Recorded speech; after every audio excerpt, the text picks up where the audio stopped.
Alexandra, you are the first woman from the Philippines to defeat a Grand Slam champion. 5 weeks ago, this story looked finished. Not delayed, not paused. Finished. On the red clay of Rome, Alexandra Eala walked off the court after a straight sets loss to Elena Rybakina. The scoreboard seemed brutally honest. The statistics were even harsher. 1 ace. 5 double faults. A serve that repeatedly cracked under pressure. Across the net stood a Grand Slam champion, one of the most feared power players in women's tennis. And by the end of the match, the conclusion felt obvious. The gap was too big.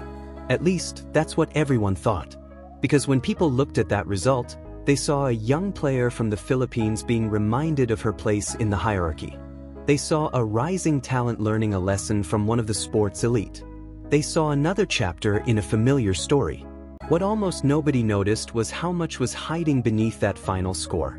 And that's exactly why what happens in Berlin feels so different. Because this isn't the same matchup anymore. The names are identical. The rankings are similar. But everything else has changed. The surface has changed. The momentum has changed. The confidence has changed. And perhaps most importantly, Alexandra Eala has changed.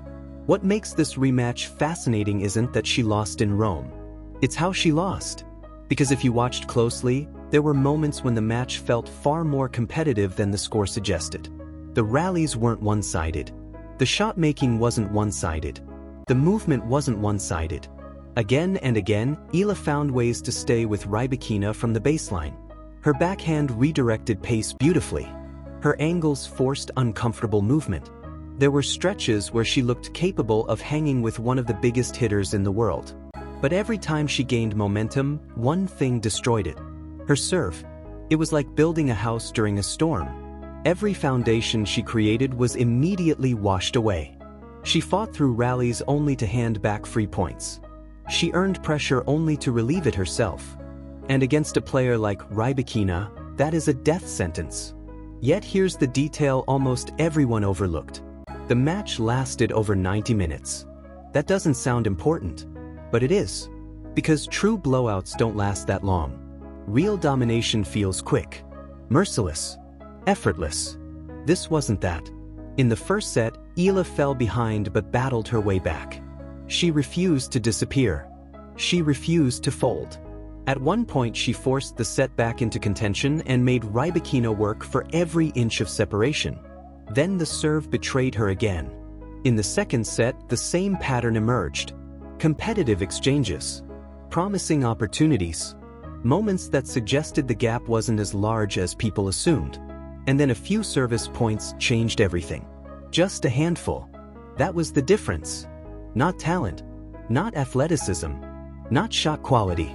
A handful of points. What nobody realized at the time was that those points would become the center of an entire transformation.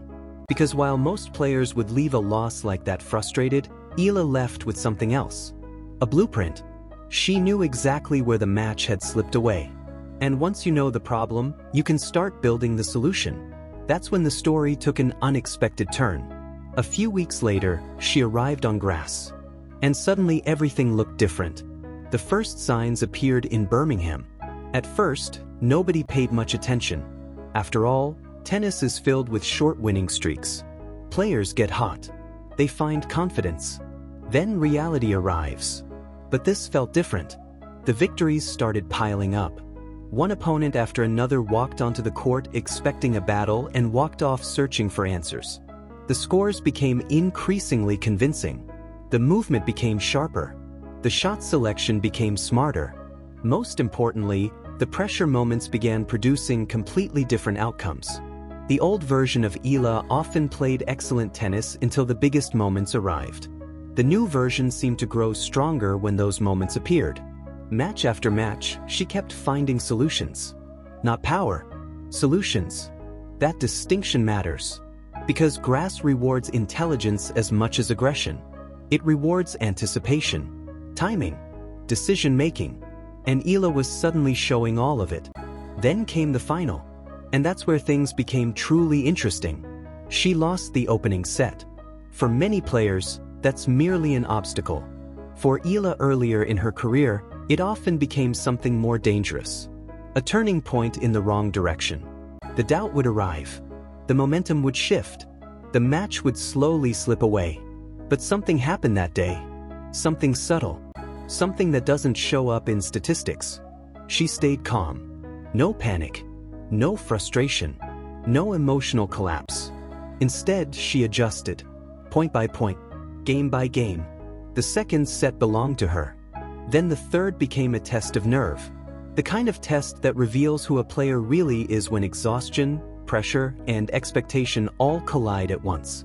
And somehow she found another level. The title was hers. The trophy mattered. The ranking points mattered. The confidence mattered. But the biggest victory was invisible. For the first time, she proved to herself that she could survive difficult moments instead of being defined by them. That realization changes athletes. Sometimes permanently. And once a player starts believing they belong, everything becomes more dangerous for the opponents waiting ahead. But the real test was still coming. Because winning a title is one thing. Proving it wasn't a fluke is something else entirely. That's when Queen's Club arrived. At first, it looked like Birmingham had simply carried over. Eala won again.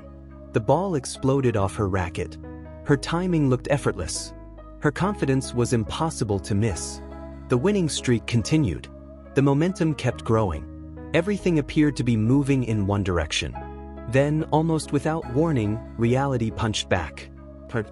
A crushing defeat followed. The kind of loss that immediately creates uncomfortable questions. Was Birmingham misleading? Had everyone overreacted? Were the improvements real? Or had they only looked real against weaker opposition? Suddenly, the entire narrative changed. And for a moment, it felt like all the progress might have been an illusion.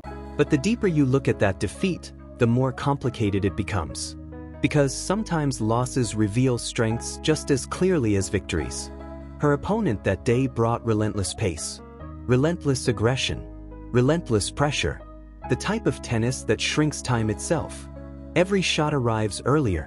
Every decision must happen faster. Every mistake becomes more expensive. And historically, those are exactly the matchups that have caused Eala the most problems. Not because she lacks talent, because she thrives on creating patterns, constructing points, reading situations. When opponents remove time from the equation, those strengths become harder to use. The defeat was painful, but it also highlighted something important. The challenge she faced there wasn't identical to the challenge waiting in Berlin.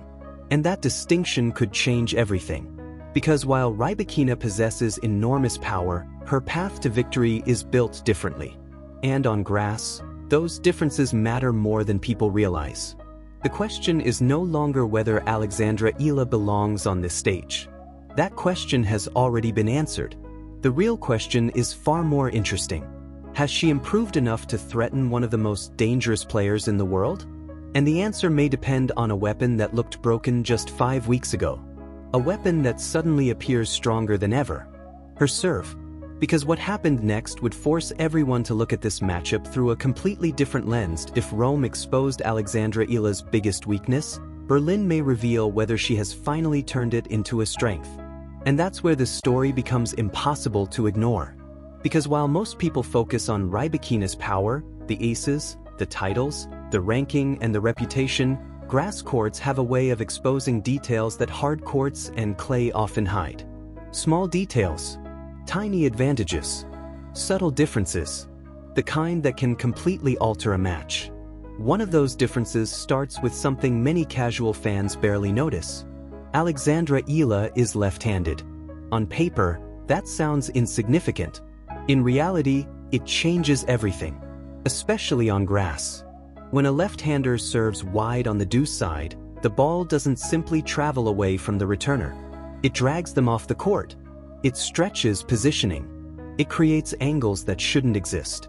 On clay, players often recover in time because the surface slows everything down. Grass is different. Grass doesn't wait. The ball skids. The bounce stays low. The recovery window disappears. And suddenly a serve that looked ordinary on one surface becomes a weapon on another. That is exactly why Eala's recent serving numbers have generated so much attention.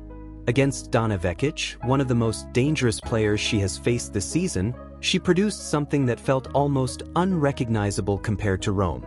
Aces appeared at critical moments. Double faults nearly vanished. Pressure situations stopped looking like emergencies.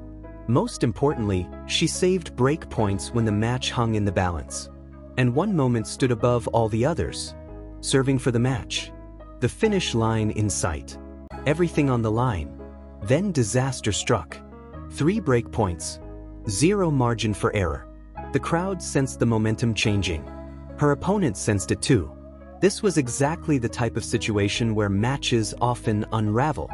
The old version of Eala might have tightened up, played cautiously, waited for mistakes. Instead, she attacked. Serve. Commit. Trust. Fin. Serve. Commit.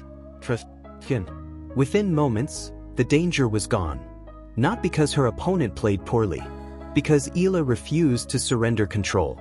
Afterward, she delivered a sentence that sounded simple but revealed everything. I decide before I serve. Most people heard confidence, but hidden inside those words was something far more important. Conviction. Professional tennis is not only physical, it is not only tactical. At the highest level, uncertainty becomes a weakness opponents can smell. The greatest players make decisions before pressure has a chance to interfere. They commit, then they execute. No hesitation, no second guessing, no panic. The reason that quote matters so much is because tomorrow she faces one of the greatest servers in the world. And conviction becomes even more valuable when every service game feels like a battle for survival. But what makes this matchup truly fascinating is that Rybakina isn't arriving in Berlin looking invincible. That may sound strange considering her season. After all, this is a player who captured the Australian Open. A player who spent months reminding the tennis world why she remains one of the sport's elite competitors. A player whose serve alone can make opponents feel hopeless. Yet recent weeks have told a more complicated story. Not a collapse. Not a crisis. Something subtler. Small ones. The kind that only become visible when you look closely. In Madrid, opportunities slipped away. In Rome, crucial moments failed to convert. At Roland Garros, an early defeat stunned spectators who expected a deep run. Then came grass season, the surface where many assume she should feel most comfortable. And suddenly things became even more interesting. There was a dramatic escape, a match she nearly lost. Then another contest where her opponent matched her level and eventually outplayed her. The results weren't disastrous, but they weren't dominant either. And dominance is what people usually expect from Elena Rybakina. That's why this match feels different than the rankings suggest. Because rankings describe the past. Momentum describes the present. And right now, their trajectories appear to be moving toward each other. One player searching for confirmation, the other searching for resurgence. What nobody knows is where those paths will intersect. Then there is the psychological factor. The invisible battle happening long before the first ball is struck. In Rome, Eala entered the match with nothing to lose. At first that sounds positive, but sometimes it becomes a trap. When athletes secretly view a match as a bonus opportunity, they unconsciously accept defeat before competition even begins. They compete, they fight, but deep down, they don't fully believe victory belongs to them. That mindset changes behavior. It affects decisions.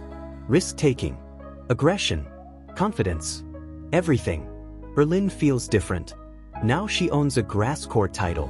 Now she carries victories that proved she belongs on this surface. Now she has evidence. And evidence creates belief. For months, people talked about Eala as a future threat. Someone developing, someone improving, someone approaching another level.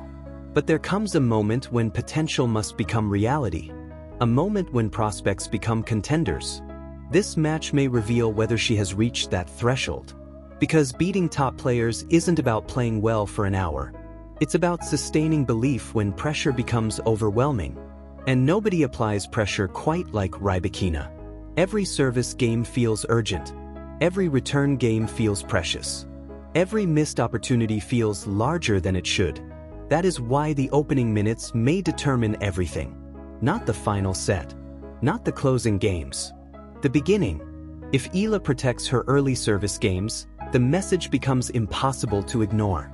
Rome is gone. The version Rybakina defeated no longer exists. A completely different challenge stands across the net. But if the serve starts wobbling early, old memories can return quickly. Pressure grows. Doubt grows. And elite opponents know exactly how to exploit both. Which brings us to the heart of this entire story. Not rankings. Not statistics. Not predictions. One skill. One question. One defining test. Has Alexandra Eala improved her serve enough to survive against genuine world-class opposition on the surface that rewards serving more than any other? Because if the answer is yes, everything changes.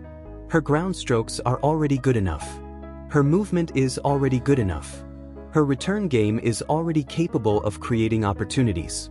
The serve has always been the missing piece. The bridge separating promise from breakthrough. Potential from achievement. Hope from reality. And now that bridge stands directly in front of her. Waiting. What makes this so compelling is that there is no fairy tale guarantee. No scripted ending. No certainty. Rybakina remains the favorite for a reason. Champions don't accidentally become champions. Her power can overwhelm anyone. Her serve can erase pressure instantly. Her experience in matches like this cannot be taught. But for the first time, the gap feels smaller. Not imaginary. Not emotional. But measurable. Visible. That's why tennis fans around the world are watching so closely. Because sometimes careers change in a single afternoon. Not through trophies. Not through rankings. Through proof. Proof that improvement is real. Proof that confidence is earned. Proof that a player can walk onto a court against one of the best in the world and genuinely believe she belongs there. 5 weeks ago in Rome, Alexandra Eala left the court carrying a loss and a lesson. Tomorrow in Berlin, she carries something very different. Momentum. Belief. Experience. And a version of herself that even Elena Rybakina has never faced before. The Rome version is history. The Berlin version remains a mystery. And that mystery is exactly what makes this match impossible to look away from. Because somewhere between those painful service games in Rome and this moment under the Berlin spotlight, Alexandra Eala may have built the one thing capable of changing her future. Now comes the hardest part, proving it. When the first ball is tossed into the air, every statistic, prediction, and storyline disappears. Only execution remains. Only courage remains. Only belief remains. And by the end of the day, we'll discover whether Birmingham was simply a successful week, or the beginning of a turning point that the rest of the tennis world never saw coming.